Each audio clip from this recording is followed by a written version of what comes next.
Hai guys, apa kabar kalian? Semoga kalian sehat-sehat saja ya.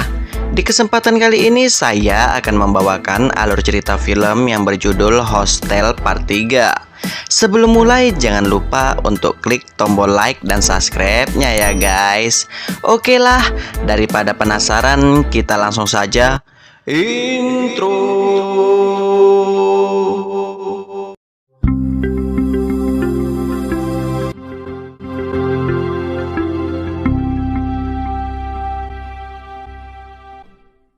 Di awal film kita akan diperlihatkan seorang pria yang bernama Travis sedang menyewa kamar di sebuah hostel. Di saat Travis masuk ke kamar yang ia sewa, di dalam kamar itu ada sepasang kekasih yang bernama Victor dan Anka. Anka pun menyuruh Travis untuk masuk. Kebetulan sebentar lagi Victor dan Anka akan segera check out. Sebelum pergi, Victor mengajak Travis minum bir bersama. Secara kebetulan Travis baru saja membeli bir. Hingga pada akhirnya mereka pun minum bir bersama. Setelah minum bir, Anka berencana akan mandi. Tak lama kemudian Anka pun jatuh pingsan. Victor yang mengetahui hal itu, ia mencoba menolong Anka. Tak berselang lama giliran Victor yang sempoyongan. Ternyata Travis memasukkan obat bius ke dalam bir mereka tadi. Lalu keluarlah beberapa pria dari ruang rahasia. Travis pun menyuruh para pria ini untuk membawa Victor dan Anka ke suatu tempat. Ternyata di lengan Travis terdapat tato kepala anjing, yang berarti Travis ini merupakan salah satu anggota dari klub pemburu manusia. Kemudian scene berpindah ke sepasang kekasih yang akan menikah, yaitu Scott dan Amy. Tak lama kemudian datanglah temannya Scott yang bernama Carter. Carter datang karena ia ingin mengajak Scott untuk bermain golf selama beberapa hari ke depan. Namun kenyataannya, Carter bukan mengajak Scott untuk bermain golf. Carter malah mengajak Scott pergi ke kasino.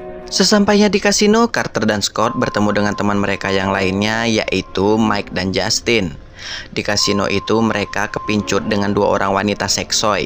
Kedua wanita ini adalah Kendra dan Nikki. Hingga pada akhirnya mereka pun saling berkenalan. Di sana Kendra dan Nikki mengajak mereka untuk pergi ke sebuah diskotik. Tanpa pikir panjang, Scott dan kawan-kawan pun bersedia untuk pergi ke diskotik itu. Scott dan kawan-kawan pergi ke diskotik itu naik taksi. Tampak si supir taksi ini wajahnya sangat menyeramkan. Setelah sampai tujuan, mereka nggak yakin bahwa gedung ini adalah sebuah diskotik. Namun karena tujuan mereka untuk bersenang-senang dengan Kendra dan Nikki, mereka pun masuk ke gedung itu. Saat mereka masuk ke gedung ini, Scott merasa ada yang aneh dengan supir taksi ini. Tak lama kemudian Amy menelpon Scott. Karena hal itu Scott pun menyuruh teman-temannya untuk pergi duluan saja. Setelah selesai menelpon, Scott tak melihat keberadaan teman-temannya. Dan tiba-tiba saja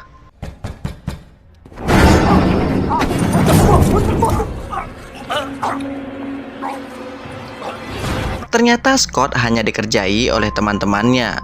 Setelah itu Scott dibawa Kendra ke sebuah ruangan. Di sana Kendra ingin mengajak Scott untuk mantap-mantap. Namun Scott menolaknya dengan alasan bahwa ia tak mau mengkhianati tunangannya. Di tempat lain Nikki sempat memberikan kartu namanya ke Justin.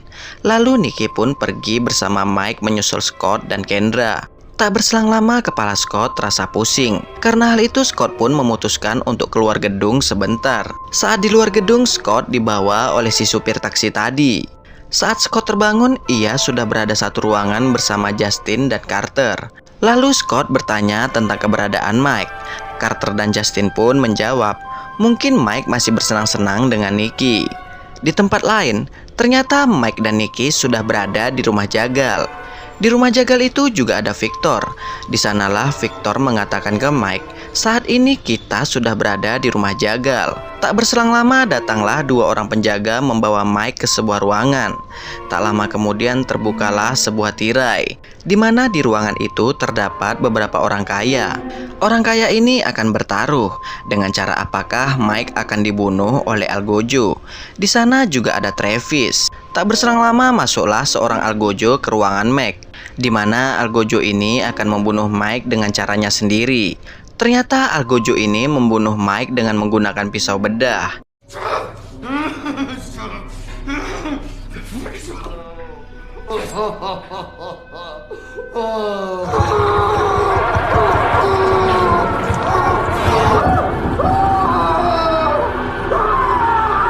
Hingga pada akhirnya ditemukanlah siapa yang menang dalam taruhan ini. Di tempat lain, Scott dan kawan-kawan semakin khawatir dengan keadaan Mike, karena Mike juga belum kembali. Justin pun baru teringat bahwa pada malam kemarin, Nicky sempat memberikan kartu namanya ke Justin. Dengan modal kartu nama inilah mereka mencoba mendatangi rumah Nicky. Setelah sampai di rumah Nicky, Scott dan kawan-kawan diserang oleh Kendra dan supir taksi kemarin. Di sanalah Kendra mengatakan, kami juga kehilangan Nicky. Sementara itu di rumah jagal, Nicky dibunuh dengan cara yang sadis. The fuck are you doing?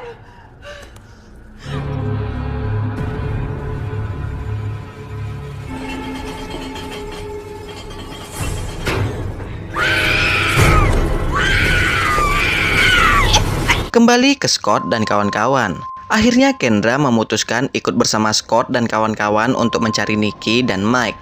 Di tempat lain, Travis menggunakan HP Mike untuk memfoto Nicky yang baru saja tewas. Lalu Travis mengirim foto itu ke Justin dengan mengatakan bahwa Mike dan Nicky saat ini sedang berada di sebuah hostel. Karena hal itu, Scott dan kawan-kawan pun langsung menuju ke hostel itu. Setelah sampai hostel, inilah yang terjadi.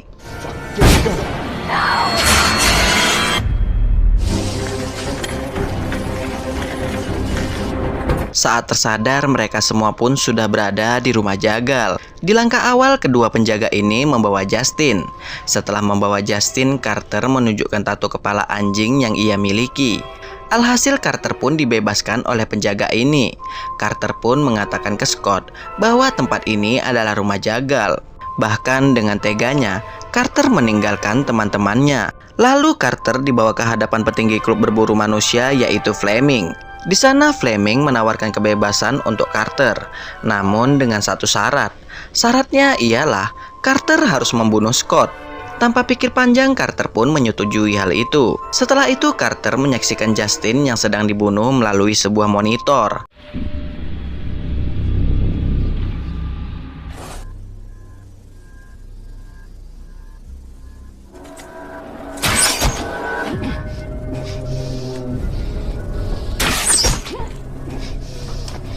Setelah beberapa saat, tibalah giliran Scott yang akan dibunuh.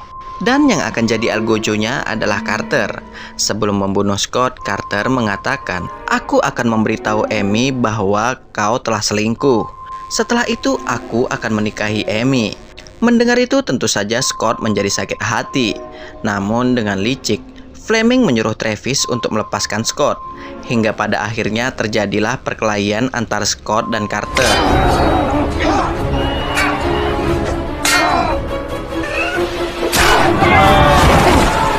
Setelah Scott berhasil melukai Carter, Scott mengambil tato Carter untuk membuka pintu.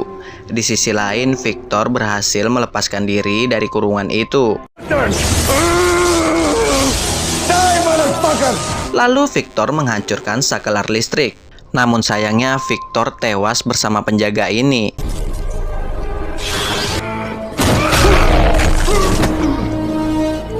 Sedangkan Scott mencari HP untuk menelpon 911.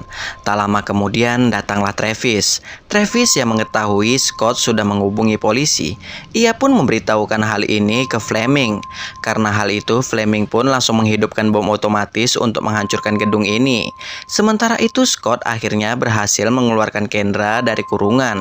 Namun sayangnya Kendra tewas ditembak oleh Travis. Di sisi lain, di saat Fleming akan kabur, ia malah dibunuh oleh Carter. Sedangkan Scott dengan susah payah akhirnya berhasil membunuh Travis.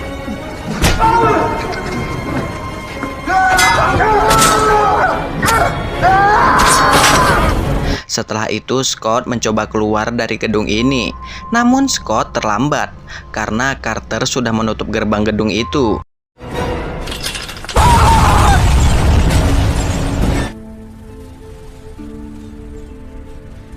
Beberapa minggu kemudian, Carter mengabarkan ke Amy bahwa Scott telah tewas dibunuh oleh orang yang tak dikenal. Tentu saja karena hal ini Amy pun menjadi sangat bersedih. Kemudian Amy permisi ke belakang untuk mengambilkan Carter minuman. Namun inilah yang terjadi. He's alive!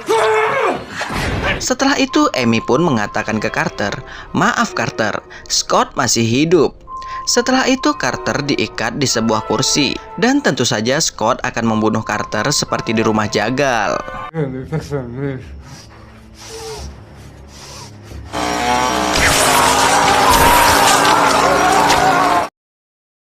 Dan cerita pun selesai guys. Sekian untuk video kali ini. Jika terdapat banyak kesalahan, saya minta maaf. See you next video guys. Wassalam.